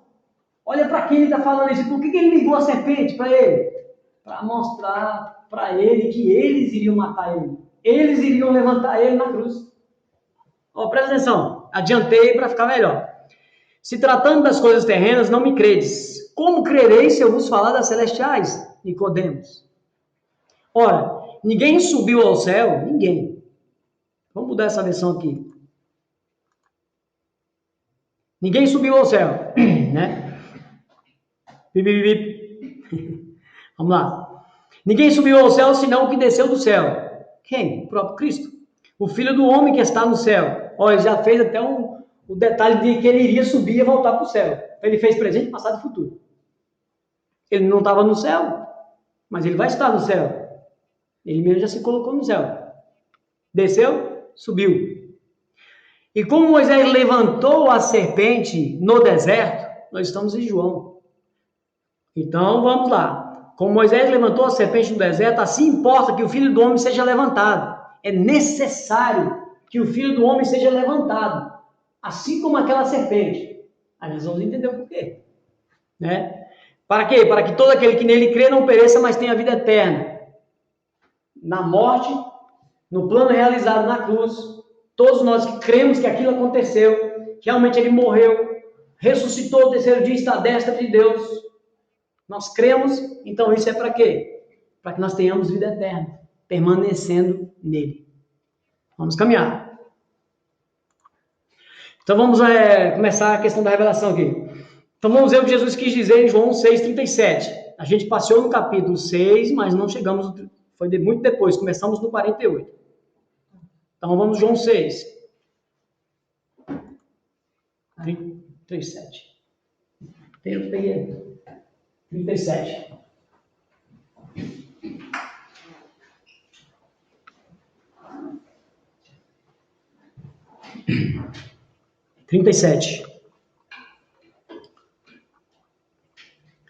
Tudo que o Pai me dá, virá a mim. Vocês vão entender já, que nós que estudamos o mundo dos mortos, ó, presta atenção. Tudo que o Pai me dá, virá a mim. E o que vem a mim, de maneira nenhuma, lançarei fora. Porque já é dele. Mas quem são esses? Porque eu desci do céu, não para fazer a minha vontade, mas para fazer a vontade daquele que me enviou, de Deus. E a vontade do Pai que me enviou é esta, que nenhum de todos aqueles que ele me deu se perca. Quem ele deu? Mas o que eu ressuscite no último dia. Porquanto a vontade daquele que me enviou é esta, que todo aquele que vê o Filho, fita o Filho, olha, enxerga e crê, nele tem a vida eterna, e eu o ressuscite no último dia. Murmuravam, pois, deles os judeus, porque dissera, eu sou o pão que desceu do céu. Né? Então ele está falando. E aí você vai entender, eu não vou ler mais não, você vai entender que quem foi que Deus deu para Jesus? Hoje, se nós pensarmos rápido. Estudamos o mundo dos mortos. Quem está no paraíso, no mundo dos mortos, aguardando a ressurreição? Estão vivos, conscientes, mas aguardando novos corpos, assim como os que estiverem vivos na época da tribulação. Aqueles que morreram em Cristo, que estão no paraíso, já são de Jesus. Ninguém tira da mão de Jesus. Por isso que Jesus vai ressuscitá-los no último dia. Deu para entender? Aqueles que lá estão, já era, é dele. Ninguém toma. O Pai deu para ele. Por isso que quando Jesus vier, na sua vinda, ele vai trazer eles a ressurreição. Vamos lá. E aí ele está falando dessa questão. Murmuravam, pois, os judeus, porque disseram que eu sou, né, que ele era o pão do céu. Então o pessoal apelava com ele. Aí então daqui eles falam assim, ó, porque conhecia ele, né? Ele dizia, não é esse Jesus, filho de José, cujo pai e mãe nos conhecemos? Como, pois, diz ele, desci do céu? Isso é igualzinho a gente pregando na família, né?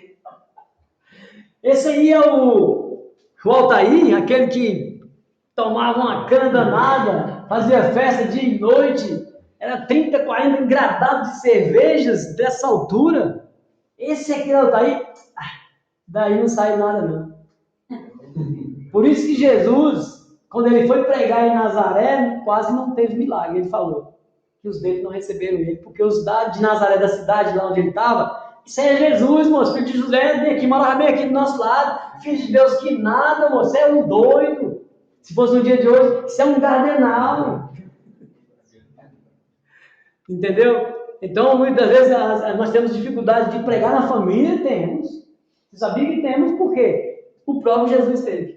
E aqui, ó, o pessoal está falando, esse aí não é Jesus, o filho de José? Como ele está dizendo que é Deus? Você é um doido. Entendeu? Então é interessante isso aqui, né? Essa fala foi interessante. Mas é isso que acontece, né? Mas é desse jeito mesmo. Mas vamos lá.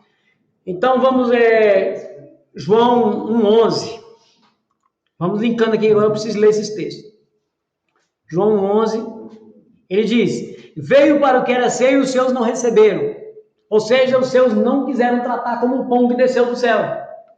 Tratou ele como um pão vil, assim como o pessoal do deserto. Hoje tem muita gente tratando ele como um pão vil.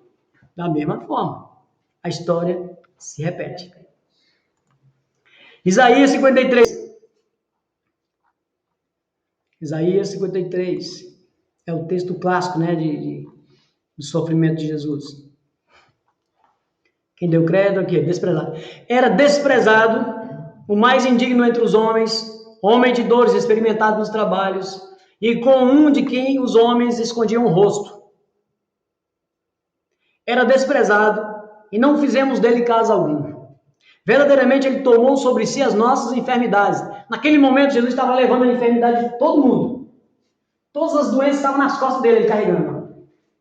Naquela cruz, até a sua morte. Todas as doenças, todas as enfermidades, todas as doenças e enfermidades, as dores levou sobre si. Naquele momento ele estava carregando tudo isso nos lombos dele. Isso significa que hoje não tem doença, não tem dor, não tem nada? Isso aqui é uma simbologia de que aqueles que estão nele podem já hoje vivenciar, sim, milagres e curas, por isso que ele deixou os dons espirituais, sim. Mas aqui o cerne é no futuro, na vinda dele. Concretiza-se a literalidade de não haver dor, nem tristeza, nem enfermidade, nada, porque nós estaremos com ele no reino. Então veja que ele levou sobre si, e vamos voltar no 4. Verdadeiramente ele tomou sobre si as nossas enfermidades, as nossas dores, levou sobre si. E nós o reputamos por aflito, ferido de Deus e oprimido. Mas ele foi ferido pelas nossas transgressões, pelos pecados e tal. Moído, aí a palavra moído caiu bem para fazer a ligação com as festas. De que também ele é o trigo, lembra? Que o trigo foi triturado, né, apresentado como primícia, depois nas festas das semanas, 49º dia, no 50º era Pentecoste, era apresentado 2 pães, feito com o trigo que foi moído e virou uma massa, e os pães que representam judeus e gentios, 2 casas de Israel apresentado no dia de Pentecoste, e o revestimento de poder desce sobre os discípulos, representando sobre os 2 pães ali, que é a igreja. Então tudo isso está certo. Aí o moído aqui foi para isso, foi para nos ligar com o trigo. E pelas nossas iniquidades, e o castigo que nos traz a paz estava sobre ele. Então o castigo que nos traz paz hoje com Deus, nós estamos em paz com Deus, porque fez isso, porque aconteceu isso, porque ele foi castigado. Se você está de bem com Deus hoje é porque ele foi castigado no teu lugar, no teu, no meu, no nosso. Então é isso que é importante. Então veja, e o castigo que nos traz a paz estava sobre ele, pelas suas pisaduras, pelos seus sofrimentos, fomos sarados. Sarados, liga com o deserto, quem olhava para a serpente era sarado, curado. Todos nós andávamos desgarrados como ovelhas. Não vou ler esse texto aqui, ele foi levado mudo para o matadouro. Vamos pular. Não, esse aqui é interessante. O 10. Todavia o Senhor agradou em moê-lo. O Senhor agradou. O Senhor se agradou em moê-lo? Não, porque o Senhor, ele estava vendo todo o cumprimento do plano. Se o filho quisesse ter falado assim, eu não vou morrer na cruz. Acabou o plano. Claro que Deus sabia se ele fosse falar isso, né, gente? Mas veja só, se Jesus, vamos supor, se não soubesse, Jesus falasse, não vou descer, não vou subir nessa cruz, acabou e pronto. Então ele teria que ter outro plano, mas Deus não tem plano B. Deus é plano A, do começo ao final. O que ele começou no Gênesis vai terminar no Apocalipse. Fundição de céu e terra. Ok? Então veja, ele agradou em moê-lo. Deus então, é como se Deus tivesse falado, cumpriu. O próprio Jesus disse, tetelestar, está consumado, está cumprido, não há nada mais faltando. Toda a dívida foi paga. E Deus, como se Deus tivesse feito assim, cumpriu. Agradou em moê-lo, mas porque ele sofreu? Não, vamos entender. Fazendo-o enfermar, quando a sua alma se puser por expiação do pecado, aí vai ver a vitória dele, e verá a sua posteridade, depois disso. Por que Deus se alegrou? Ele vai ver a sua posteridade, prolongará os dias, e o bom prazer do Senhor prosperará na sua mão. Então veja, o trabalho da sua alma, ele verá, ele ficará satisfeito. O próprio Cristo, lógico. Com o seu conhecimento, o meu servo, o justo, justificará muitos, porque não todos? Porque não são todos que são salvos. Muitos os que creem, os que querem ser salvos, os que buscam ser salvos. Justificará. Lembra que justificar é se tornar ficha limpa, limpar. Então, através do sangue, através da morte, através de todo o propósito, se tornamos ficha limpa. Somos justificados nele. Porque as iniquidades deles levará sobre si. Quando é isso? Somente naquele dia. Que hoje nós continuamos pecando. Não deveríamos, mas continuamos. Porque é a nossa luta. Nós vamos ler um texto mais no final, para retratar essa luta nossa. Vamos prosseguir aqui. Deus já vinha mostrando então, ou seja, revelando o seu Filho, claro que Deus do Gênesis, mas vamos focar no deserto. Voltamos para o deserto. Já lemos o texto da serpente no deserto aqui. Não vou ler de novo. Então, por que fazer uma serpente de bronze? Por quê? Por que não um leão? Por que não um cordeiro de ouro, para mostrar a realeza? Um leão da tribo de Judá que é apresentado no Apocalipse. Não, uma serpente. Como assim, Altair? Uma serpente, o cara, poxa, a serpente pica e as pessoas olham para a cobra e é curado com a cobra. Veja como Deus é inteligente. Eu vou adiantar um pouco para vocês não perderem esse sério. Quando você extrai para fazer o soro antiofídico, o que você faz? Você tira o veneno da serpente, né? Aí muitos aplicam no cavalo, por exemplo, você cria os anticorpos e produz aqui o antídoto, certo? Olha o que Deus está fazendo, gente. Deus pegou a própria serpente, vai tirar o veneno dela para criar o antídoto. Ó, adiantei só essa falazinha para vocês não perderem. Calma aí que nós vamos chegar lá. Então presta atenção. Ele vai extrair o veneno da serpente e vai criar o antídoto. Mas por que de bronze? Porque bronze tem revelação, o significado da palavra. Serpente, símbolo do pecado, morte. Por que Deus mandou levantar? E por levantar? Para fazer a ligação da cruz. Se ele não levantasse a serpente, faz uma serpente de bronze e mostra para o povo. Não, levanta no haste. Todo que olhar vai ser curado. Então ele fez a ligação. Por isso levantar no madeiro. Por isso a serpente de bronze. Por quê? Vamos ver por quê. Porque bronze. Deus faz de novo outro trocadilho. Né? De novo, no hebraico, cobre ou bronze, eu até falei que você vai topar com cobre também, né? Então nós temos Neroshete, que é serpente, bronze, e serpente Nahash. Então nós temos Nahash e Neroshete.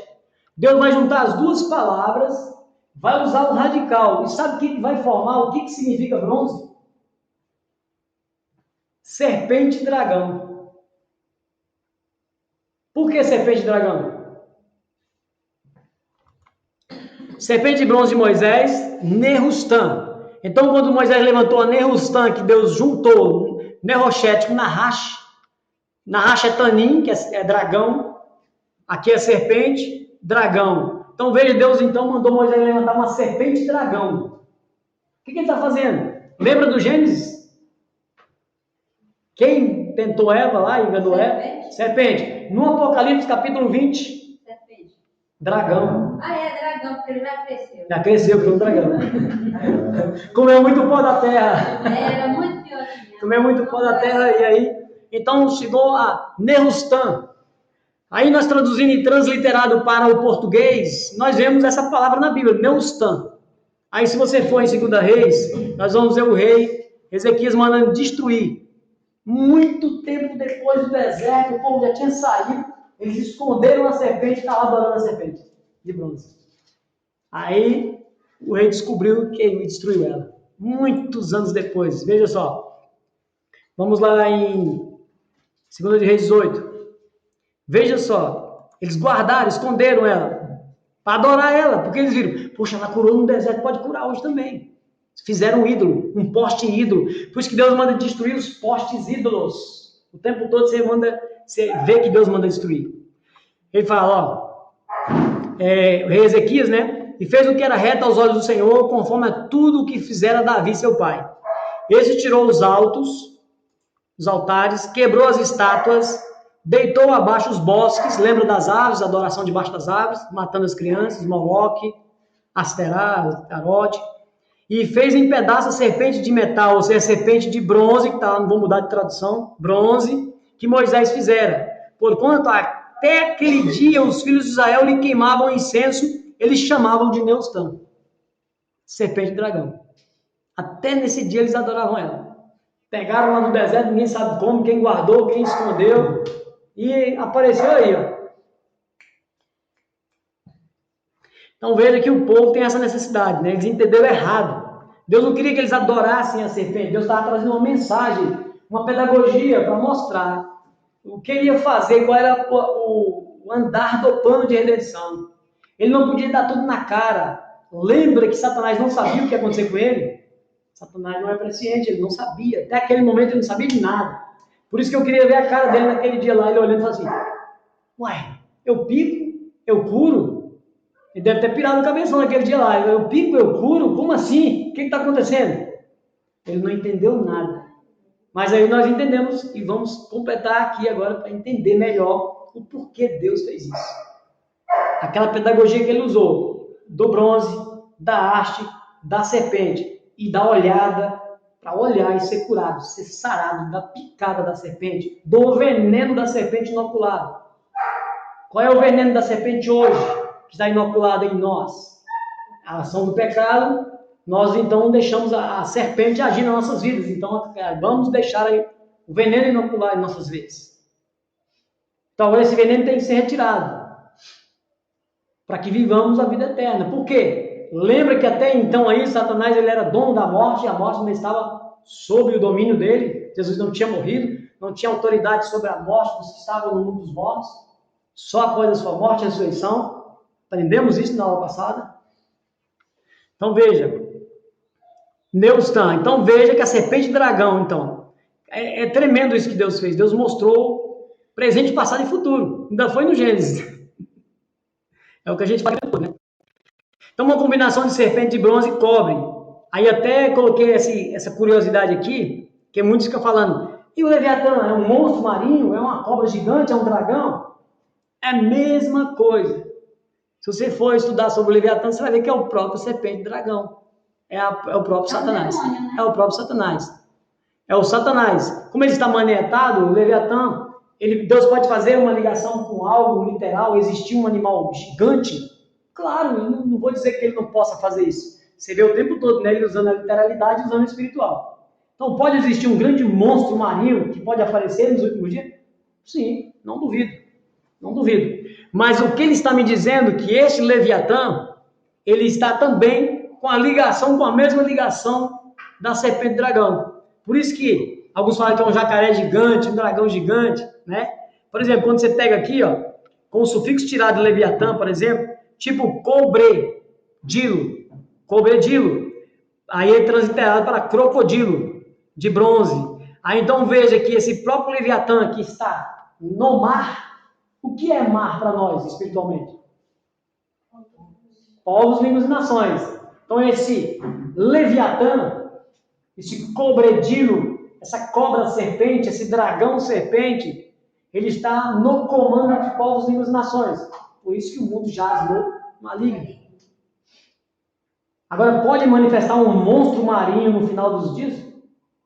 Até pode, mas não perco essa revelação espiritual que ele me deu. De forma nenhuma. Não perco essa. Até porque ele trabalha sempre, a maioria das vezes, com as duas coisas. Só uma curiosidade aqui. Então Jesus confirma, né? Nós vimos que ele confirma, assim como Moisés levantou a serpente no deserto, importa que o Filho do Homem seja levantado. João 3, ele falando com Nicodemos. Isaías 53 nós lemos todo, né? Ele levou sobre si as nossas dores e enfermidades.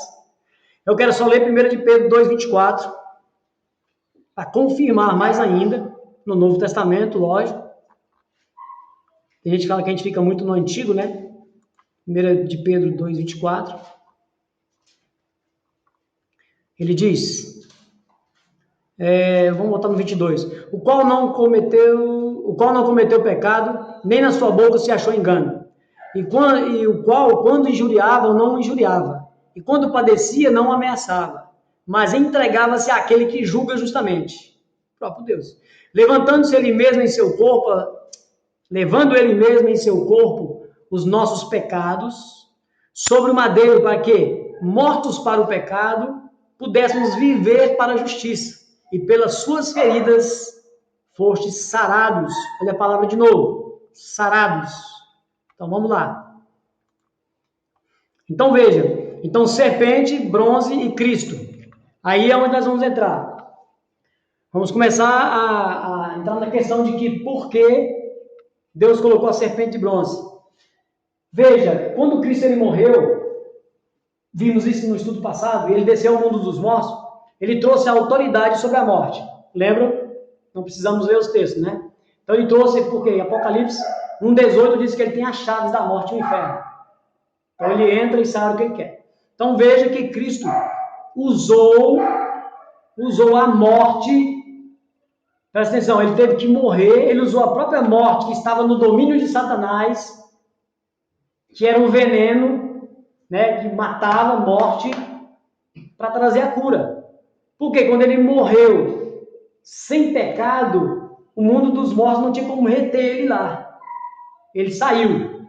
Então ele usou a morte para entrar e sair, para tomar o poder, para destilar, para tirar o veneno, para inserir o antídoto. Agora, através de mim, Cristo, que morri, passei pelo veneno da serpente, a morte, morri, passei pelo veneno, pela morte, fui ao mundo dos mortos e voltei. Agora, através de mim, vamos abrir uma brincadeira, criou-se anticorpos.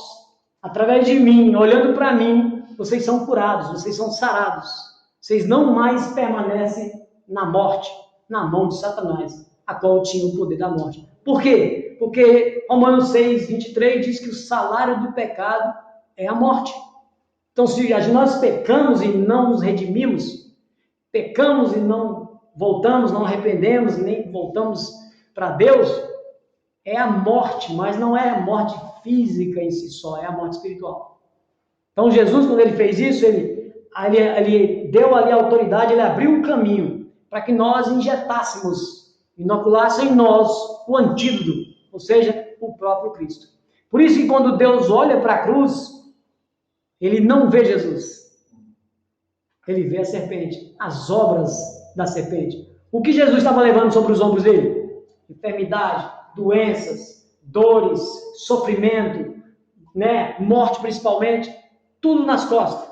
Quando Deus olhou para aquela cruz, ele estava vendo as obras da serpente.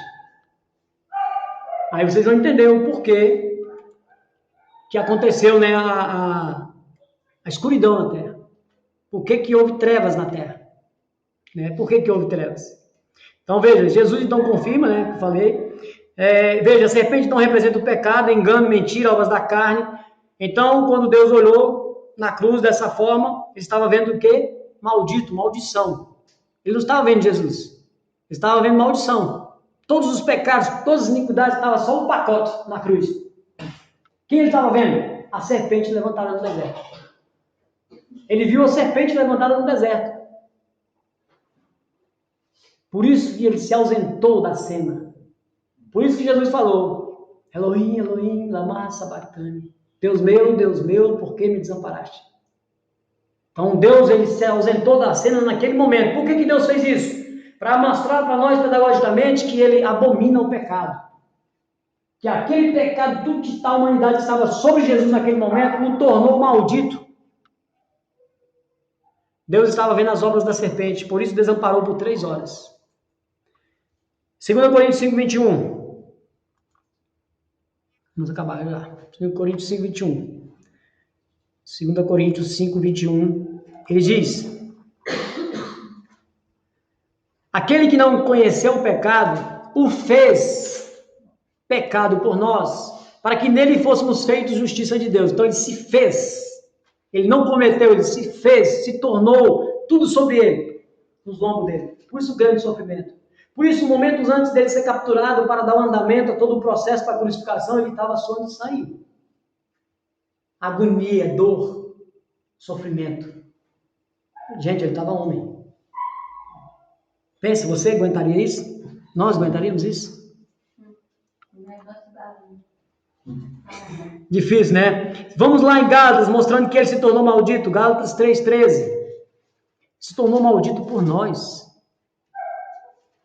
Por nós.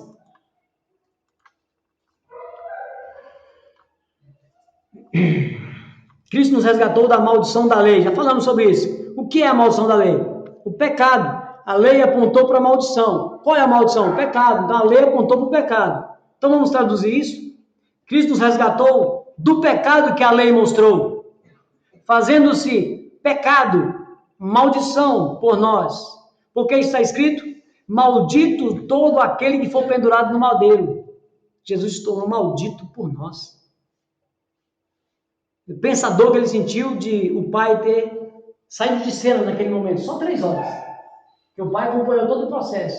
3 horas. O pai não compactua com o pecado. Vamos lá. Aí você vai ver isso, essa questão do pecado, né? Só falta esse slide mais um, tá? Tá marcando aqui 9, mas é uma figura que eu quero mostrar só. Isaías 59, 2. Todo mundo conhece esse texto, eu também falo muito dele aqui. Mas vamos ler para ficar, né? Isaías 59, 2. Um texto bem clássico, mas muita gente não bota fé nele, não. Eu gosto de ler um também, né? Eis que a mão do Senhor não está encolhida. Já falei aqui, encolhida é assim, está sempre assim para você. Ela não está encolhida, para que não possa te salvar, né? Nem o seu ouvido tampado, agravado. Não, ele está bem assim, ó. Mas como e quando ele está assim? Para não poder ouvir. Mas, condição, mas, as vossas pecados, as vossas iniquidades fazem divisão entre nós e o vosso Deus. E os vossos pecados encobrem o seu rosto de vós, para que não vos ouça. Então o pecado faz, tá aí, então o pecador, como é que fala com Deus? Primeiro o coração. Você é um pecador, fingindo que não é pecador. Provérbios 28 diz que aquele que confessa e deixa... Viu? Aquele que confessa e deixa, alcança a misericórdia. Então, peraí. Aí a pessoa nem pede perdão, faz de conta que não aconteceu nada no dia anterior, cheio de pecado, nem orou de noite, nem pediu perdão. No outro dia continua do mesmo jeito. Deus não vai ouvir tua oração, não, se eu te dizer. Você é pecador, pediu perdão, Deus olhou teu coração, tu realmente está lutando. Mesmo eu fazendo, continuando pecando por algum motivo, tentando e brigando, ele está te ouvindo, porque você está lutando. Ele está te vendo. Deus não é injusto, gente. É diferente daquele que... Vou nem orar hoje, que é para não falar com Deus, para não lembrar dos meus pecados. Vou deixar para amanhã. Aí amanhã, na cara de pau, com óleo de peroba. Oi, Deus, eu estou aqui, muito obrigado por esse dia, me dê uma boa noite de sono. Tchau. Peça perdão, gente, nós pecamos todos os dias. Eu peco, você peca, nós pecamos. Redima, meu Deus, eu fiz isso, me perdoa, Senhor. Eu pensei, eu agi. Eu não quero dormir com esse pecado, Senhor, por favor, eu estou lutando, eu quero mudar. É assim. Aí ele olha, ele escuta. Porque ele está vendo a tua luta. Mas os que tem óleo de peroba na cara, ele não vai olhar, não. Mas está impedido. Ok? Então vamos lá. Por que eu estou fazendo isso? Porque ele sai de cena. Deus sai de cena. Ele abandona. Aí tem um texto, né, uma falácia que diz que é um texto bíblico. Deus abomina o pecado, mas ama o pecador. Acabamos de falar aqui. Provérbios 28. Aquele que confessa, pede perdão, alcança a misericórdia e deixa. Então veja, se você analisar que Deus não faz isso, que esse texto nem é bíblico, né? Essa frase, criaram-se essa frase, que Deus abomina o pecado, mas ama o pecador, nós acabamos de ver, tem um mas. Porque tem um determinado momento que Deus vira as costas. Você pode pecar, ele te chama atenção, ele está ouvindo que você está lutando, mas aí você vai desistindo porque não dá conta mais. Ou você continua no pecadinho debaixo do seu braço, que é um pecado de estimação, com a bolsinha do lado, você abre e fecha de novo, abre e fecha de novo, abre e fecha de novo. Aí você desfaz a obra de Cristo na cruz. Hebreus 10, 26. Eu sempre brinco aqui, né? Calcanhando o sangue de Cristo, desfazendo a obra. Então veja que Deus, em determinado momento, ele vira as costas. Tanto é que eu botei o texto aqui de Romanos, capítulo 1. Não vou vou falar, mas não vou dar ênfase. Ok? Para não derrubar o vídeo depois. De novo, eu quero ler o texto todo, 22, 32. Vamos lá. Dizendo-se sábios, se tornaram loucos. Mudaram a glória de Deus incorruptível em semelhança de imagem de homem corruptível, de aves, quadrúpedes e de répteis. Fizeram várias imagens para adorar. Pelo que também Deus os entregou às obras da carne. Concupiscências são obras da carne, ok? As concupiscências do seu coração, a imundícia para desonrarem o seu corpo entre si. Mudaram a verdade de Deus em mentira, honraram e serviram mais a criatura do que o Criador, que é bendito eternamente. Amém. Pelo que Deus os abandonou às paixões infames. Deixou para lá. E vocês querem isso? Toma. Porque até as mulheres mudaram o uso natural, ao contrário da natureza. Semelhantemente também os varões. Vamos mudar a versão? Não gosto muito desse negócio aqui, não. Semelhantemente, os homens também deixando o contato natural com as mulheres. Vamos voltar lá de cima também, que a gente leu lá, não deu graça, não. Por causa disso, os entregou Deus às paixões infames, porque até as mulheres mudaram o modo natural de suas relações íntimas, por outro contrário, à natureza. Semelhantemente, os homens também, deixando o contato natural da mulher, se inflamaram mutuamente em sua sensualidade, cometendo torpeza, homens com homens, e recebendo em si mesmo a merecida punição do seu erro. E por haverem desprezado o conhecimento de Deus, o próprio Deus os entregou a uma disposição mental reprovável para praticarem coisas inconvenientes. E Deus, largou para lá. Cheios de toda injustiça, malícia, avareza, maldade, possuídos de inveja, homicídios, contendas, dolo, malignidade, sendo difamadores, caluniadores, aborrecidos de Deus. Bom, viu? Aborrecidos de Deus. Insolentes, soberbos, presunçosos, inventores de males, desobedientes aos pais. Insensatos, pérfidos, sem afeição natural, sem misericórdia.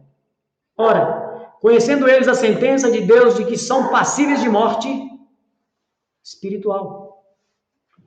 Os que tais coisas praticam não somente as fazem, mas também aprovam os que assim procedem. Até os que apoiam vai cair nesse balde. Se você apoia dando crédito, você vai cair no balde. Tudo aquilo que nós falamos, inclusive um com o outro. Cuidado. Nós amamos, pregamos o Evangelho. Temos que pregar o Evangelho. Apoiar, jamais. Aí Deus ama o pecador, claro, Ele quer que todos sejam salvos. Mas tem um momento que Deus vai fazer isso. Ele vai virar as costas. Vai abandonar, porque Deus abomina o pecado. Deus não está compactuando com o pecado. Por isso, na cruz, Deus saiu de cena e deixou 3 horas, trevas na terra. Da hora 6ª à hora 9ª. Houve terremotos, trovões, até a morte de Jesus. Tudo caiu. Então vamos lá. Vamos terminar por aqui. Então vamos meditar. Sede santos porque eu sou santo. Hebreus 12, 10, 14. Deus é santo. Sem santificação ninguém vai ver Ele. Sem estar apartado do pecado ninguém vai ver Ele. Hebreus 12, 10. A 14 eu não vou ler um pouquinho grande, mas o cerne é isso. 1 de Pedro 1, 13, 16. 1 de Pedro, estamos terminando. 1 de Pedro 1, 13 a 16. Portanto, cingindo os vossos lombos do vosso entendimento, sede sóbrios, esperai inteiramente na graça que se vos ofereceu na revelação de Jesus Cristo. Como filhos obedientes, não vos conformando, não tomando a forma com as obras da carne, com as concupiscências que antes havia em vossa ignorância. Mas, como é santo aquele que vos chamou, sede vós também santos, sede vós também separados da obra da carne em toda a vossa maneira de viver. Porque está escrito, sede santos, porque eu sou santo. Para se aproximar de Deus, tem que crer que Ele existe, que é galardoador e ser santo. Senão nós não vamos chegar ao objetivo de ver Deus, de ser salvo. 1 de Pedro 2,9 povo adquirido, nação santa, que foi comprado, nós. que nos tornamos santos, com a roupa limpa, nos tornamos separados das obras da carne, então nos tornamos uma nação comprada, uma nação santa, um reino sacerdotal do futuro, a igreja, os santos. Levítico também fala aqui, né? Deus, vamos lá, fala da santidade de Deus, mas vamos ler Levítico. Levítico 11:44. 11:44. Porque eu sou o Senhor, vosso Deus, portanto, vós vos santificareis e sereis santos, porque eu sou santo, e não contaminareis a vossa alma por nenhum réptil que se arrasta sobre a terra. O cerne do capítulo é falar sobre os animais impuros e limpos. Mas Deus gastou um tempinho, porque eu não quero destrinchar aqui agora não. Mas se você for aqui, ele gastou um tempinho destrinchando sobre os animais imundos relacionados a répteis. Porque ele estava me dando uma revelação espiritual, para a gente não fazer ligação com a serpente. Ela, mesmo sendo um animal imundo no passado, como alguns outros animais que não poderiam se comer pelo povo, que isso depois foi mudado na nova aliança, não tem mais a ver com isso, mas Deus também me dando uma chave, uma dica, para mim não se aproximar da serpente. Nessa dica do texto, dessa fala dos animais impuros, para não se comer cobra. Porque tem gente que come cobra hoje, não se pode comer cobra. Deus estava falando sobre isso, de ser um animal impuro. Mas o cerne que Deus queria mostrar nas entrelinhas era para não se aproximar das obras da serpente. Por isso que ele tratou uns 4 ou 5 versos falando da serpente, do réptil. E os outros ele só falou uma linha. A serpente ele trabalhou mais. Não vou ler agora só para a gente mostrar que Deus ele dá dica em tudo para nós. Ele mostra tudo nas entrelinhas. Então é necessário não compactuar com as obras da carne, de forma nenhuma. Não tomando a forma do mundo. Se você pegar aqui, por exemplo, Romanos 12, 1 e 2. Vamos ler tudo não. Romanos 12, 1 e 2. Rogo-vos, pois, irmãos, pela compaixão de Deus, que apresenteis o vosso corpo um sacrifício vivo, separado, santo e agradável a Deus, que é o vosso culto racional. Qual é o culto que fazemos para Deus? Apresentando o nosso corpo limpo, afastado das obras da carne. Esse é o nosso culto racional. Aí, como é que você faz isso? Não vos conformeis, não tomai a forma do mundo, não se misturais com as obras do mundo. Aquele que é amigo do mundo é inimigo de Deus, conforme diz João. Então, não tomando a forma com este mundo, mas transformai-vos, nascei de novo, pela renovação do vosso entendimento. Decisão. Para que experimenteis qual seja boa, agradável, perfeita vontade de Deus. Você só experimenta a perfeita, boa e agradável vontade de Deus se você buscar ser separado das obras da carne, senão você vai ficar pisando barro, enrolado. Tiago 4, 7 a 10. Vamos fechar. Tiago 4, 7. Ele diz: e já está próximo o fim de todas as coisas, porquanto sede sóbrios e vigiai em oração. Mas, sobretudo, tende ardente caridade, ardente amor, uns para com os outros, porque o amor cobrirá a multidão de pecados. Não é que o amor vai ocasionar o perdão dos pecados. Através do amor, vai haver um relacionamento, vai haver uma comunhão, e, consequentemente, as obras da carne vão deixar de existir. Quais são elas? Lascívia, inveja, porfias, várias obras da carne vão deixar de existir, porque o amor seu para com o próximo, do seu próximo para com você, o meio ao qual você está inserido, claro que vai cobrir, né? Vamos dizer assim, vai amenizar, vai diminuir todas as obras da carne que estão à sua volta. Porque acabar completamente não acaba, né? Só enquanto nós chegarmos naquele grande dia quando Jesus aparecer aí. Não adianta, que a nossa luta é diária. Não terminei de ler Se Achegai a Deus. Então, vamos lá. Sendo hospitaleiros uns para com os outros, sem murmurações, cada um administre aos outros o dom como recebeu, como bom despenseiros da multiforme graça de Deus. Então, veja, nós temos que fazer isso. Nós temos que usar o dom que Deus nos dá para trabalhar como despenseiros na obra, na multiforme sabedoria de Deus, dos multijeitos de Deus trabalhar. Vamos lá. Não vou ler até o 10, não. Vamos terminar. Se alguém quer vir após mim, eu coloquei um texto aqui para você vê que isso que nós falamos aqui, tudinho, nós vivenciamos todos os dias. Ó, vamos finalizar com isso aqui. Se alguém quer vir após mim, negue-se a si mesmo e tome a cada dia a sua cruz e siga-me. Você está vendo que esse texto ele engloba o pessoal do Maná, o pessoal na época de Cristo e nós nos dias de hoje. Por quê? Quando você fala, se você vai após Jesus, você vai, aceita e segue as pisadas de Jesus, o que você tem que fazer? Negar-se a si mesmo. O que é negar a si mesmo? Você lembra daquela falazinha que Deus te humilha, te prova, para saber o que tem no seu coração?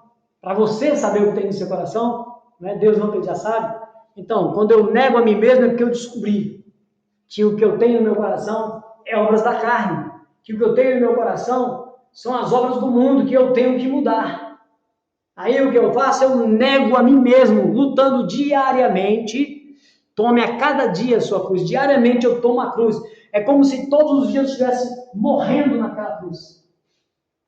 Tomando, sentindo as dores daqueles pecados, lembrando, fazendo eu recordar de que hoje eu estou aqui pela graça porque Ele pagou o preço por mim. Ele sentiu o peso dos pecados sobre os seus lombos. Então quando eu tomo essa cruz, é para me recordar daquela cruz, daquele momento, daquele sofrimento por mim. E eu tenho que fazer jus a tamanho amor que foi feito para comigo. E seguir Jesus. Seguir é você obedecer, se tornar discípulo, filho. Né? Então, isso aqui é importante. Por quê? Cada dia. Porque muitas pessoas pegam, por exemplo, fazendo ligação com o estudo que vem. O dia do Senhor é domingo. Grandes denominações acreditam que o dia do Senhor é domingo. O dia do Senhor é no sábado. Grandes denominações acreditam que o dia do Senhor é no sábado. Nós acreditamos que o dia do Senhor é todos os dias. Assim diz a Bíblia. Tanto é que a manifestação da ceia deveria ser todos os cultos. Deveria haver ceia. É como eu falei. Não acontece ceia todos os cultos por causa da logística e por causa do tempo. Que as pessoas, quando passam 10 minutos do culto, 20 minutos, só querem derrubar a igreja e fugir todo mundo. Então o que é que acontece? Então não tem logística para isso. Por quê? É como se todo dia eu lembrasse do que aconteceu na cruz. Se você quer uma motivação maior do que essa, para não pecar, é só você colocar na sua cabeça isso. Quando você estiver diante do pecado, eu digo pecado de escolha. Tem pecado que é acidente na vida do crente. Quando você vê, você caiu na brecha ali. Senhor, isso é pecado. Senhor, eu errei. Não, mas tem pecado que você está aqui. Dá para fazer. Acho que eu vou fazer. Vou fazer. Então veja que aí, quando você pensar em cometer um pecado dessa forma premeditado, você pense nisso.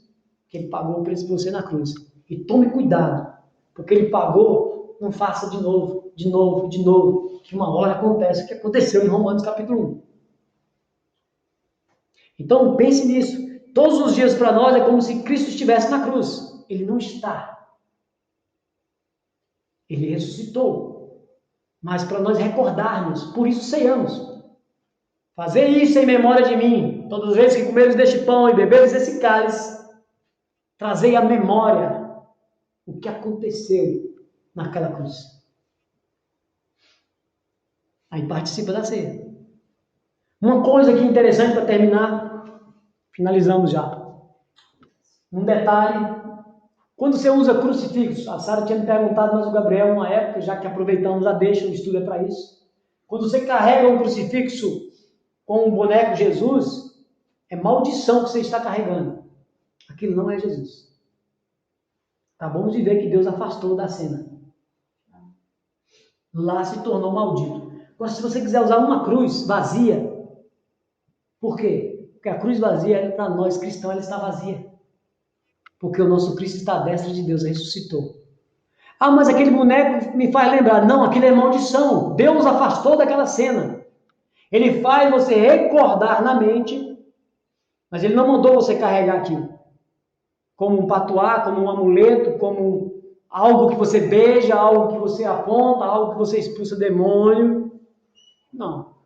A cruz vazia, concordo plenamente, você pode usar, é um símbolo cristão. Mas com Jesus ali é maldição. Maldito aquele que for pendurado no madeiro. Pode falar.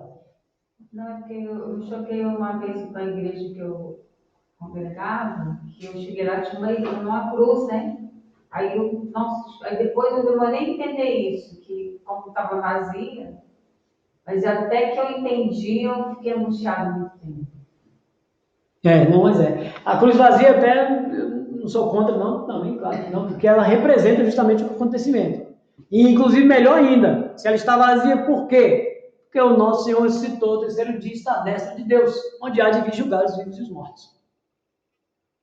Agora, quando tem a figura, isso você está carregando uma maldição, você está carregando um momento que Deus abominou.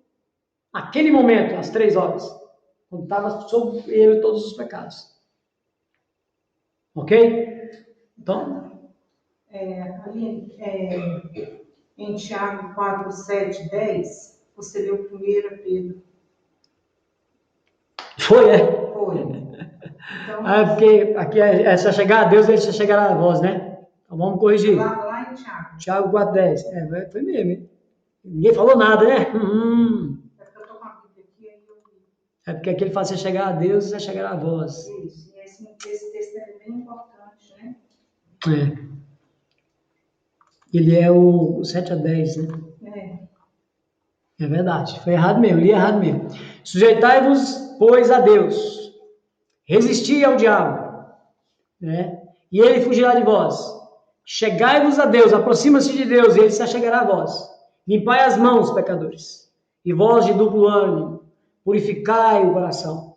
Senti as vossas misérias, e lamentai, e chorai. Converta-se o vosso riso em pranto, e o vosso gozo em tristeza. Humilhai-vos perante o Senhor, e ele vos exaltará. Então é isso, se você chega a Deus, ele vai chegar a você. Se você resiste, o diabo ele foge de você. Foi o que ele disse para Caim, né? Quando Caim matou Abel, ele falou: por que desse caíste no teu semblante? É porque ele tinha apelado. Se fizesse certo, certamente eu não aceitaria. Mas como não fez, o pecado bate na porta. O pecado já é a porta de todos nós. Todo dia ele bate. Cabe a você, a mim, resistir o pecado. Foi isso que ele falou para Caim. Sua responsabilidade de resistir o pecado, não é minha, eu te ajudo. Clama a mim e eu te ajudarei. Não é sozinho, não. Você pode ficar tranquilo que você não vai sozinho, não. Eu vou com você. Mas você tem que chegar-se a mim. Ok? Então, o próximo estudo, alguém tem dúvida, quer fazer alguma pergunta? Pode fazer. No próximo estudo, nós vamos ligar. Já vimos até maçante alguns versos. Vou citar eles e não vou ler alguns versos no próximo estudo. Ok? Então, nós vamos fazer essa ligação dessa Páscoa à cruz com a ceia do Senhor. Vou tratar mais dos elementos e da necessidade de se cear, mencionando os versos de ligação, claro, mas não lendo todos mais. Mas vamos focar na ceia. O porquê, a necessidade, foi o que eu falei no começo. Porque temos que cumprir essa ordenança que Jesus agora instituiu na nova aliança. Quando não fazemos isso, estamos em falta com alguma coisa. Ok? Perguntas não tem? Então vamos nos colocar de pé? Vamos colocar de pé, então, vamos fazer uma oração.